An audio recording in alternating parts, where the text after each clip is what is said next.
Si vous êtes encore là après ces 10 premières secondes, alors restez jusqu'au bout. Certaines histoires ne cherchent pas à impressionner. Elles cherchent à réveiller quelque chose. Et si, à un moment vous sentez votre cœur battre un peu plus fort, vous saurez que vous avez bien fait de rester. Peut-être même que vous reviendrez pour la suite, comme on revient écouter une voix familière dans l'obscurité. Personne ne devait se souvenir du nom de Lucas Hale. Dans les registres de la flotte humaine, il était noté comme simple mécanicien de niveau 3. Spécialité: système de contrôle atmosphérique ancien. Affectation longue, paye modeste, aucune médaille. Un homme discret. Un homme qui réparait des choses cassées pendant que d'autres faisaient l'histoire. Quand son vaisseau de maintenance entra dans l'orbite d'Aurelion, Lucas pensa d'abord à une erreur de trajectoire. La planète brillait comme une gemme vivante. Des océans violets reflétaient une étoile blanche trop grande pour être stable. Des cités cristallines flottaient au-dessus de la surface, reliées par des arcs de lumière. Même à travers le hublot, Lucas sentit quelque chose d'étrange dans l'air. Une pression douce, comme si la planète elle-même observait. Aurelion n'était pas un monde ouvert aux visiteurs. C'était un monde ancien, fier, gouverné par des lois plus vieilles que la plupart des civilisations de la galaxie. Lucas n'aurait jamais dû être là. Mais une panne de système atmosphérique dans le temple central avait déclenché un appel automatique. Un appel ancien utilisant des protocoles humains obsolètes. Quelqu'un il y a longtemps avait prévu ce genre d'urgence. Et Lucas avait répondu. Il posa son petit vaisseau sur une plateforme silencieuse. Aucun comité d'accueil. Aucun garde visible. Juste le vent, chargé de particules lumineuses, qui glissaient le long des structures translucides. « Bon, » murmura-t-il. « On dirait que je suis en avance. » Son pas résonnait doucement, alors qu'il avançait dans les couloirs du temple. Les murs semblaient vivants, pulsant lentement, comme un cœur immense. Lucas activa ses outils, scanna l'environnement. Le système de régulation était gravement endommagé. Trop ancien. Trop complexe. Qui a conçu ça, souffla-t-il avec un demi-sourire. C'est beau, mais ce n'est pas pratique. Il suivit les conduits jusqu'à une salle centrale. Et c'est là qu'il la vit. Au milieu de la salle flottait une structure de cristal pur, suspendue dans un champ d'énergie instable. À l'intérieur, figée comme une étoile prisonnière, se trouvait une jeune femme aux traits fins, à la peau irisée, aux cheveux semblables à des filaments d'argent. Même sans connaître les légendes d'Aurelion, Lucas comprit. Une princesse. La princesse Lyra. Son souffle se coupa. Les capteurs de son casque s'affolèrent. Le champ énergétique autour du cristal oscillait dangereusement. « D'accord, » murmura-t-il. « Ce n'est pas dans le manuel. » Il s'approcha lentement. Chaque pas semblait provoquer une vibration dans la structure. Des fissures minuscules parcouraient le cristal, émettant une lumière douloureuse pour les yeux. Lucas consulta ces données. Le système atmosphérique défaillant avait modifié l'équilibre énergétique du rituel sacré. La transformation de Lyra, un passage ancestral censé la lier à la planète, avait été interrompue. Elle était piégée, et en danger. Lucas n'était pas un guerrier. Il n'avait aucune force surhumaine, aucune technologie avancée capable de briser un artefact sacré. Mais il savait une chose. Quand un système est instable, forcer ne fait qu'aggraver les choses. Il posa lentement ses outils, retira ses gants, et approcha ses mains nues du cristal. Une alarme intérieure lui hurla de reculer. Les lectures énergétiques étaient absurdes. Une seule erreur, et il serait réduit à une ombre. « Je ne vais pas te faire mal, » dit-il doucement sans savoir pourquoi il parlait à voix haute. « Je vais juste t'aider à respirer. » Il ferma les yeux. Lucas ne chercha pas à casser le cristal. Il chercha à comprendre sa tension. Il sentit les vibrations. Les micro-variations thermiques. Le déséquilibre entre l'air, la lumière et l'énergie vitale emprisonnée à l'intérieur. Comme un moteur trop serré. Il ajusta les flux atmosphériques manuellement, redirigeant l'air autour de la structure. Il ralentit le champ énergétique au lieu de le combattre. Il synchronisa sa respiration avec les pulsations du cristal. Minute après minute, le temple sembla se calmer. Puis, dans un son presque inaudible, une fissure s'élargit. La lumière changea. Le cristal se fendit et se désagrégea comme de la neige brillante. Lucas rattrapa instinctivement le corps de la princesse alors qu'elle tombait vers lui. Elle était chaude, vivante, réelle. Lyra inspira brutalement, ses yeux s'ouvrant dans un éclat de lumière dorée. Elle le regarda, confuse, effrayée puis étonnamment calme. « Tu n'es pas d'Aurelion » murmura-t-elle dans une langue que Lucas comprit sans savoir comment. « Non » répondit-il simplement. « Je répare la ventilation. » Le silence qui suivit fut immense. Puis le temple s'illumina. Des silhouettes apparurent autour d'eux, surgissant des murs comme des reflets solides. des anciens, des gardes, des prêtres, et, au centre, un être plus grand, drapé d'une autorité écrasante. L'empereur Kelam. Ses yeux se posèrent sur Lucas. Pas avec colère. Pas avec mépris. Avec stupeur. Le cristal est brisé, dit-il lentement. Oui, répondit Lucas. Il allait la tuer. Un murmure parcourut l'assemblée. Kelam s'approcha. Il observa Lyra, vivante, debout, libre. Puis il regarda les mains nues du mécanicien humain. Des milliers ont essayé, dit l'empereur. Les plus puissants. Les plus purs. Tous ont échoué. Il marqua une pause. Selon nos lois, celui qui libère la princesse devient lié à son destin. Lucas sentit son estomac se nouer. Attendez, dit-il. Je ne voulais rien. Je dois juste finir la réparation et repartir. Lyra le regardait, pas comme on regarde un sauveur. Comme on regarde quelqu'un qui n'a pas cherché à l'être. Les lois ne demandent pas l'intention, répondit Kelam. Elles demandent l'acte. Autour d'eux, la planète semblait retenir son souffle. Si tu veux repartir libre, humain, dit l'empereur, alors tu devras prouver que ce n'était pas un accident. Comment. Kelam leva 3 doigts. 3 épreuves. Et quelque part, très loin de là, l'humanité venait sans le savoir de poser le pied sur un destin qui allait changer la galaxie.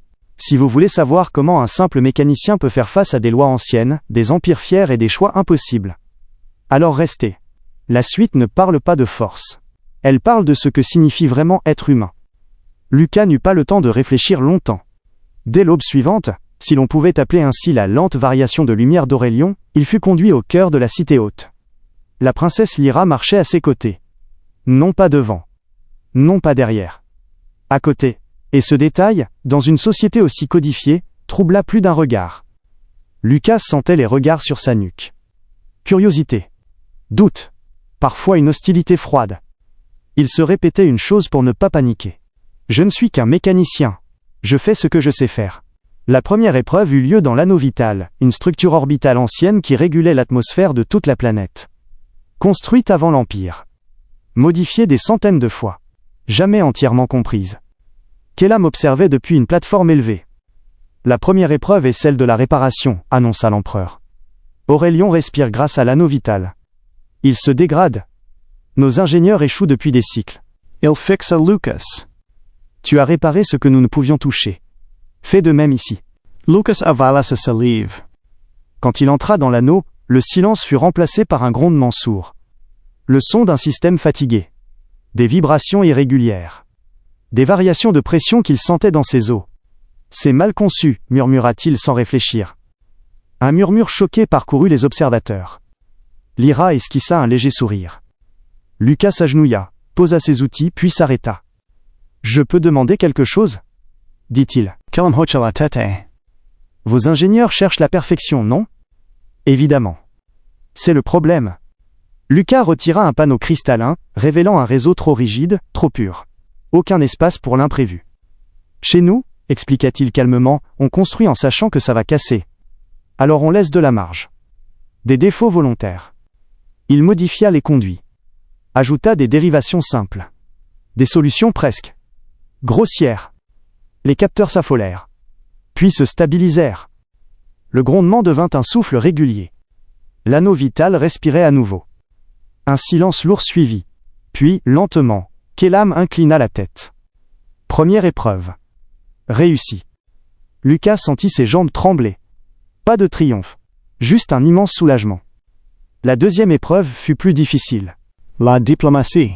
Aurelion était au bord d'un conflit ancien avec la coalition de Verre, une alliance de mondes voisins. Des malentendus. Des mots mal traduits. Des siècles de fierté accumulés. Tu parleras en notre nom, dit Kelam. Et en celui de Lyra. Moi ? S'étrangla Lucas. Je ne suis pas diplomate. Justement. La salle des négociations était vaste, froide, éclairée par une lumière bleutée. Les représentants de Verre étaient rigides, leurs voix métalliques, leurs gestes précis. Les premiers échanges furent tendus. Accusations voilées. Rappel de dettes anciennes. Lucas écoutait. Longtemps. Puis il leva la main. Excusez-moi, dit-il simplement. Est-ce qu'on peut arrêter 2 minutes ? Un choc. Personne n'interrompait jamais un conseil galactique ainsi. Vous parlez de frontières, continua-t-il. De ressources. De torts passés. Mais qu'est-ce que vous voulez vraiment ? Un représentant de Vert répondit sèchement. La sécurité. Kelam ouvrit la bouche. Lucas l'arrêta d'un geste doux. Et vous? Demanda-t-il à Lyra. La survie d'Aurelion, répondit-elle. Sans guerre. Lucas hocha la tête. Alors on veut la même chose. Il expliqua. Avec des mots simples. Sans menace. Sans grandeur. Il parla de système partagé. De protocole clair. De maintenance commune. De confiance construite comme une machine, pièce par pièce. Ce ne fut pas spectaculaire. Mais quand la séance se termina, aucun vaisseau de guerre ne fut mobilisé. Kelam resta silencieux longtemps après. Deuxième épreuve? Réussie, déclara-t-il enfin. La troisième épreuve ne fut annoncée qu'à la tombée de la nuit. Kelam convoqua Lucas Sewell. La dernière épreuve est celle du sacrifice, dit l'empereur sans détour. Tu dois choisir. Il activa un hologramme. La Terre apparut. Bleue. Lointaine. Nous pouvons te renvoyer chez toi. Maintenant. Ta vie continuera. Personne ne te retiendra. Puis l'image changea. Aurelion, fragile. L'anneau vital vieillissant. Des menaces à venir. Ou tu peux rester. Renoncer à ton retour. Aider Lyra à gouverner. Préparer Aurelion à ce qui approche. Lucas sentit son cœur se serrer. Il pensa à la terre. Aux ciels imparfaits. Aux machines bruyantes. Aux gens ordinaires. Il pensa à Lyra. À sa façon d'écouter. À sa planète qui respirait. Si je reste, dit-il, je ne serai jamais vraiment d'ici. Et si tu pars, répondit Kelam, Aurelion ne sera jamais vraiment prête. Le silence pesa. Lucas ferma les yeux. Il comprit alors que l'humanité n'avait jamais survécu en restant là où elle était confortable. Elle avait survécu en restant là où elle était nécessaire. Il rouvrit les yeux. Je resterai, dit-il doucement. Quelque part, dans les profondeurs d'Aurelion, la planète vibra, comme un battement de cœur. Lyra entra dans la salle. Elle avait tout entendu. Elle ne dit rien. Elle posa simplement sa main sur celle de Lucas. Et à cet instant précis, la galaxie comprit, même sans le savoir, que la plus grande force de l'humanité n'était pas sa technologie. C'était sa capacité à choisir les autres. Si vous pensez que la dernière épreuve est la plus difficile, alors vous êtes prêts pour la fin. Parce que le vrai sacrifice n'est pas de rester, c'est de protéger un monde qui n'est pas le vôtre, comme s'il l'était devenu. Le ciel d'Aurelion changea avant même que l'annonce officielle ne soit faite. Les anciens observaient les étoiles depuis des millénaires. Ils connaissaient chaque variation, chaque pulsation. Alors quand une ombre apparut là où il n'y avait jamais eu que de la lumière, ils comprirent immédiatement. Quelque chose arrivait. Lucas sentit la vibration sous ses pieds avant d'entendre l'alarme. Pas une sirène. Un chant grave, diffusé à travers la planète elle-même. Ce n'est pas une panne, dit-il à voix basse. Lyra le regarda, inquiète. Qu'est-ce que c'est? Lucas consulta les relevés. Des signatures énergétiques massives. Une flotte. Ancienne. Silencieuse. Des moissonneurs stellaires, murmura Kelam en entrant dans la salle. Une civilisation nomade. Ils vident les mondes de leur énergie vitale. Et ils ont choisi Aurelion, ajouta Lyra. Les conseillers parlaient déjà de défense, de boucliers, de rituels anciens. Lucas écoutait, le regard fixé sur l'hologramme de la flotte ennemie. Des formes sombres. Froides. Inarrêtables, selon les archives. Vos boucliers ne tiendront pas, dit-il calmement. Un silence choqué. Et vos armes non plus. Kelam le fixa. Alors que proposes-tu, humain? Lucas inspira profondément. Une chose que vous n'avez jamais essayée. Il passa des heures à travailler. Pas seul. Avec des ingénieurs d'Aurelion. Des prêtres. Des civils. Il expliquait sans dominer. Il écoutait. Il adaptait. Chez nous, dit-il à un jeune technicien aurélien, quand on ne peut pas battre quelque chose. On le fatigue. Ils modifièrent l'anneau vital. Non pour attaquer. Pour changer la signature énergétique de la planète. La rendre instable. Imprévisible. Ils viennent pour une source parfaite, expliqua Lucas. Offrons-leur un monde. Humain. Quand la flotte entra en orbite, rien ne se passa. Puis leurs systèmes commencèrent à dysfonctionner. Leurs formations se brisèrent. Incapables de s'adapter à une planète qui respirait, changeait, résistait sans frapper. Une à une, les silhouettes sombres se retirèrent. Aurelion était sauvé. Pas par la force. Par l'adaptation. Par la coopération. Par une idée simple. La foule se rassembla au temple central. Pas pour un couronnement. Pour un remerciement. Kellam Savanka, solennel. Les lois anciennes ont été respectées, dit-il. Mais aujourd'hui, nous en écrivons une nouvelle. Il posa un genou à terre devant Lucas. Non pas parce que tu es lié à notre trône, mais parce que tu nous as rappelé ce que nous avions oublié. Lucas sentit une chaleur lui monter aux yeux. Je n'ai rien fait de spécial, murmura-t-il. Lyra sourit doucement. C'est ce que font toujours les humains quand ils changent l'univers. Les cycles passèrent. Aurélien évolua. Ses systèmes devinrent plus souples. Ses lois plus vivantes. Lucas ne devint jamais empereur. Il resta ce qu'il avait toujours été. Un réparateur. Mais désormais, il réparait des mondes. Un jour, alors qu'il observait l'horizon violet avec Lyra, un message arriva de la Terre. Ancien. Retardé par les distances. Une simple phrase. On espère que là où tu es, tu fais la différence. Lucas sourit. Oui, répondit-il doucement, même si personne ne pouvait l'entendre. On fait de notre mieux. Et quelque part, dans les archives galactiques, une nouvelle vérité fut inscrite. Les humains ne sont pas les plus forts. Ils ne sont pas les plus anciens. Mais quand tout échoue, quand les lois se brisent, quand les dieux se taisent, ils restent. Ils réparent. Ils choisissent. Et si cette histoire vous a tenu jusqu'ici, alors vous savez déjà pourquoi l'humanité ne sera jamais oubliée parmi les étoiles.